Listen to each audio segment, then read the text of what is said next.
We just informed you about the Ali Attar's visit to the court of Ulama-e-Kiram. Now we present to you a Madani news from Mauritius, where Rukn-e-Shura Asad Attari al-Madani Muddazilluhul Ali informed Ulama-e-Kiram about the Madani efforts of Dawateislami. दुनिया भर में जाऊंगा,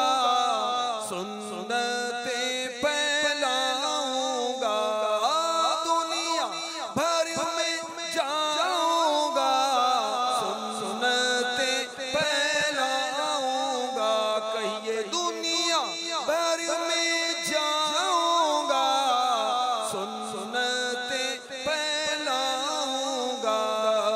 चीन हो या बांग्लादेश या के हिंदुस्तान है,